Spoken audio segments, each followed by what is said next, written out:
Hi price allot கர்த்தர் நாமத்துக்கு மகிமை உண்டாவதாக. இன்றைய வேத வசனம் கொலேசியர் 1:13 நமக்கு இப்படியாக சொல்லப்படுகிறது. இருளில் அதிகாரத்தில் இன்று நம்மை விடுதலையாக்கி தமது அன்பின் குமாருடைய ராஜ்யத்திற்கு உட்படுத்தலுமாய் இருக்கிற பிதாவை சோத்தரிக்கிற பவுல் சொல்றாரு. நான் இருளில் இருந்த என் தேவன் எனக்கு வெளிச்சத்தில் கொண்டு வந்தார். நான் கட்டப்பட்ட சூழ்நிலை இருந்தேன், என் தேவன் எனக்கு கட்ட அவுத்தார். அப்படியாப்பட்ட தேவன் நான் எப்பவுமே சோத்தரிப்ப சொல்லி பவுல் சொல்றாரு. ஏன்னா பவுலோட வாழ்க்கையில் பார்த்தீங்கன்னா ஏசப்பா பயங்கர நன்மை செஞ்சிருக்காரு.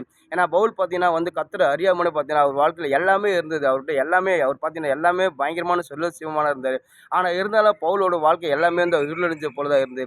அவர் வாழ்க்கையில் எல்லாமே இருந்தாலும் அவர் கட்டப்பட்ட சூழ்நிலை இருந்தார். அவர் பிலிப்பியரில் சொல்றாரு, நான் பெஞ்சமினுக்கு பெஞ்சமின் கோத்திரன், நான் யூத, நான் பரிசு, அது பார்த்தீங்கன்னா ரோம பிரஜை, நான் பார்த்தீங்கன்னா பெரிய கபில ஆசிரியர்கிட்ட படித்தேன், என்கிட்ட கப்பல் இருக்குது, அது இருக்குது, இது இருக்குது, தன்னை மேன்மைப்படுற. ஆனால் எல்லாமே இருந்தோ சரி அவர் வாழ்க்கை அவர் இருளடைஞ்ச போல தான் இருந்து எல்லாமே இருந்து அவர் கட்டப்பட்ட சூழ்நிலை இருந்து ஏசப்பா பவுல் அதுக்கப்புறம் கர்த்தருடைய அன்பு பவுலை தொட்டது.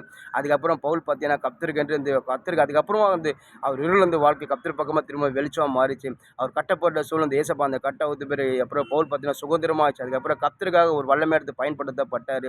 அதான் பவுல் சொல்கிற, கர்த்தர் என் வாழ்க்கை நன்மை செஞ்சுப்பேன், நான் கர்த்தரை ஒரு நாளாக மறக்க மாட்டேன். நான் எப்போவுமே சோத்தரிச்சேன், துன்பம் வரும்போது சோத்தரிப்பேன், எனக்கு உபத்திரம் வரும்போது சோத்தரிப்பேன், எனக்கு தோல்வி வரும்போது சோத்தரிப்பேன், கண்ணீர் வரும்போது எப்போ சோத்தரிச்சிருப்பேன். நான் எப்போ சோத்தரிக்கும் போது என் தேவன் எப்போது கைவிடுவேன், எல்லாவற்றையும் எனக்கு மாற்றி போட்டு எனக்கு ஜெயத்தை கொடுப்பார் சொல்லி அழகாக பவுல் சொல்கிறார். இன்றைக்கி நம்மளோட வாழ்க்கை ஆண்டுடைய பிள்ளையாக இருக்கும்போது இந்த ஏசப்பா உங்கள் வாழ்க்கையை நன்மை செஞ்சிருந்தாருன்னா, இந்த ஏசப்பா நீங்கள் இருளடைஞ்சில் உங்கள் வாழ்க்கை இருளடைஞ்சு போல உங்கள் வாழ்க்கை ஏசப்பா உங்கள் வெளிச்சம் கொடுத்துருந்தாருன்னா, நீங்கள் கட்டப்பட்ட சூழல் இருந்து ஏசப்பா உங்கள் கட்ட அவுத்து இருந்தாருன்னா, நிச்சயமாக இந்த ஏசப்பா நீங்கள் ஒரு நாள் மறக்கவே மறக்காது. இந்த ஏசப்பா உங்கள் நன்மை செஞ்சார். இந்த ஏசப்பாவுக்கு நீங்கள் எப்போவுமே நன்றியாக இருங்க. எப்போவுமே இந்த ஏசப்பா அவர் உங்களுக்கு செஞ்சு நன்மை நினச்சி துதிச்சு அவர் சோத்தரிச்சுனே இருங்க. அவர் மகிமைப்படுத்தினே இருங்க. அவர் நீங்கள் மகிமைப்படுத்த உங்கள் வாழ்க்கையில் கர்த்தர் இன்னும் அநேக அற்புதங்களை செய்வார். சங்கீத தாவீது சொல்கிறார், கர்த்தரை எக்காலமும் சோத்தரிப்பார், துதிய நாவில் எப்பவுமே இருக்குன்னு சொல்கிறார்.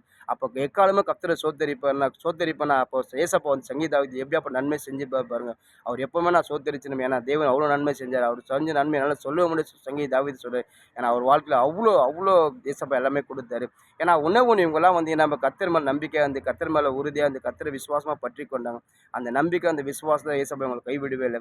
நீங்கள் நம்மளோட வாழ்க்கையில் நம்ம ஆண்டுடைய பிள்ளையாக இருக்கும்போது ஒன்று இந்த ஏசப்பா நம்ம விடாமல் நம்ம இவரை பற்றி கொண்டு இவர் மேலே நம்ம விசுவாசமாக இருக்கும்போது இந்த ஏசப்பா நம்ம உறுதியாக பற்றி கொள்ளும்போது இந்த ஏசப்பா நம்ம உறுதியாக சார்ந்து கொள்ளும்போது நிச்சயமாக இந்த ஏசப்பா நம்மளை கைவிட மாட்டார்.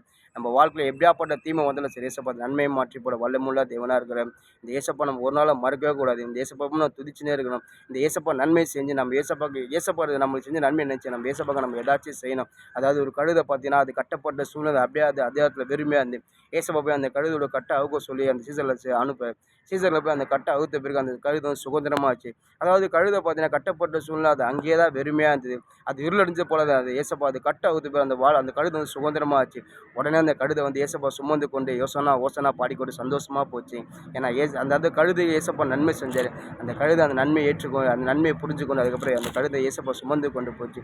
இன்றைக்கி நம்மளோட வாழ்க்கையில் சரி ஏசப்பா நம்ம வாழ்க்கையில் எத்தனையோ நன்மைகளை செஞ்சிருப்பார்.